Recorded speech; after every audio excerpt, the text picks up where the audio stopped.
This is Greg Heth. After being bullied in his youth, Greg set out to complete every diary task in old school RuneScape in order from easy to elite. The only problem is, he can't complete any higher tier tasks until completing every task in every region at the lowest tier.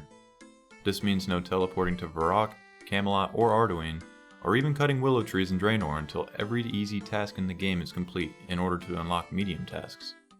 This is the diary of a Wimpy adventurer.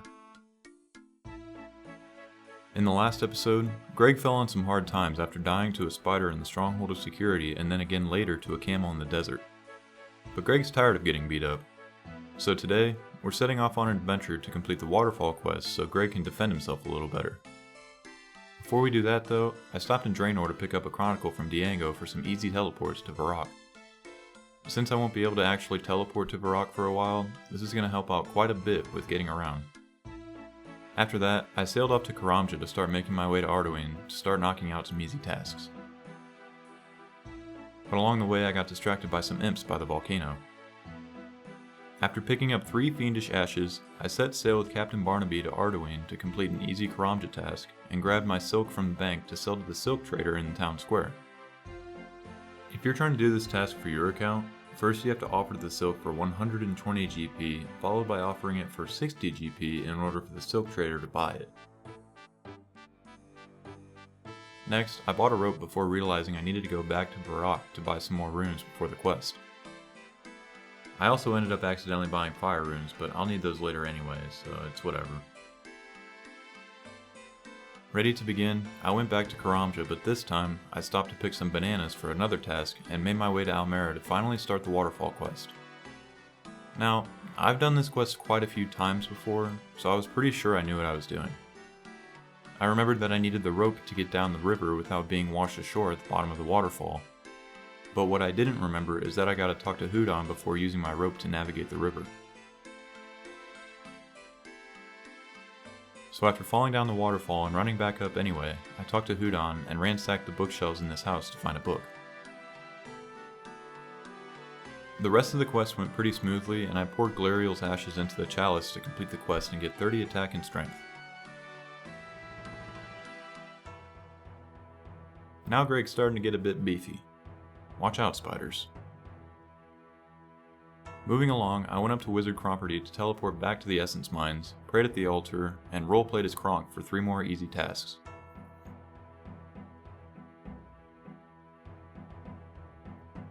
Then I checked in with Probita and set sail with Murphy for 2 more arty tasks. Now, I love the ocean as much as the next guy, but I decided to leave and keep going with my other tasks. Next on the list was finding a rusty sword for Tyndall to identify for me. I hated this task. So I knew you could get a rusty sword from pickpocketing ham members, but my thieving level wasn't quite high enough to do this, so instead I looked on the wiki to find other ways to get a sword.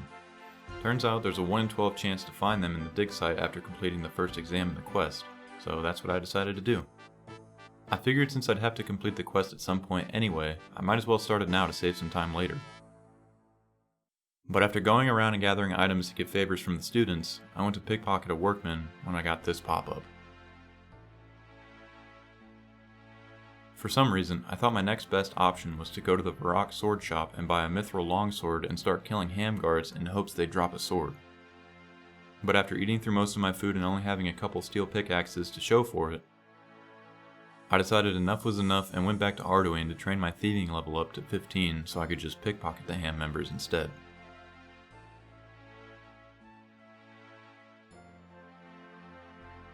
After fumbling with the lock on the door a few times, I found out that you do indeed lose a thieving level each time you fail to pick the lock.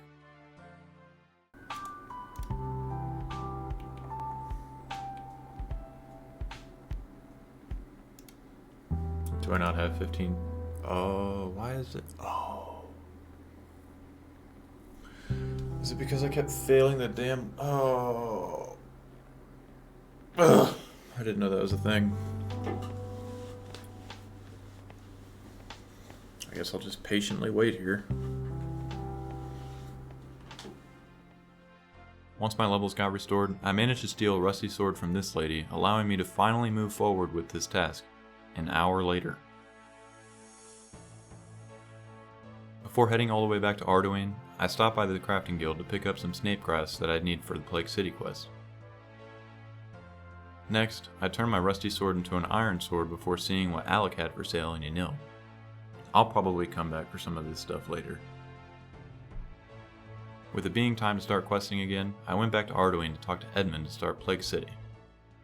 I tiptoed around a guard dog to get some dwellberries to trade for a mask, poured some water on some soil to dig a hole into the sewers, ran back to the bank to grab a rope that I definitely didn't forget, showed off my muscles to Edmund. Pretty sure I did most of the heavy lifting here. I mean, look at me. Then I showed Jethic a drawing of a woman in exchange for a book. I gave the book to Ted to be allowed entry into his home, and went upstairs to talk to Millie before curing Brevik's hangover in exchange for a warrant to release Elena and wrap up the quest.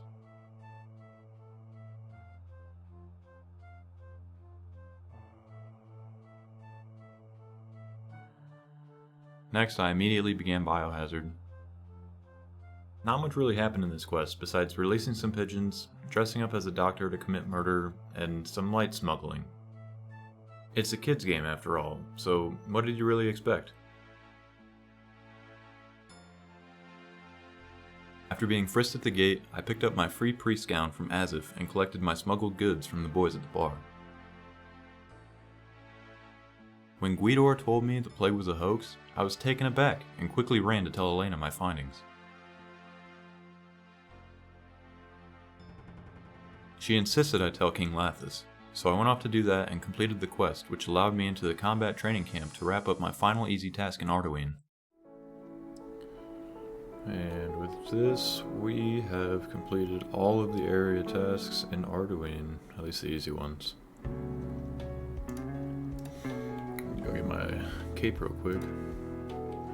Huge quality of life improvement right here. I'm not sure why biohazard is a requirement for this task, but feel free to let me know if I missed something in the dialogue that I skipped over. Excited to pick up my first diary item, I ran down to 2 Pines to collect my cape and XP lamp. Look at Greg all spiffy in his priest gown and arty cape. Since I didn't have any skills above 30 that I wanted to use the lamp on, I decided to put it at the bottom of my inventory for later since I can't put it in my bank.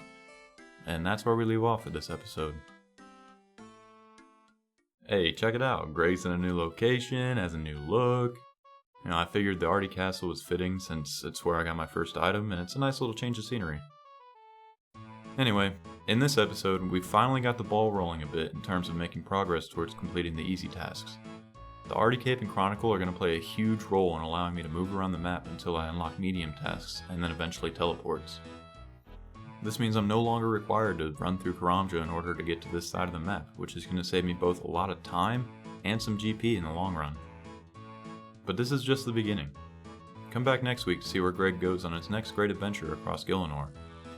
Once again, thank you all so much for watching. Until next time.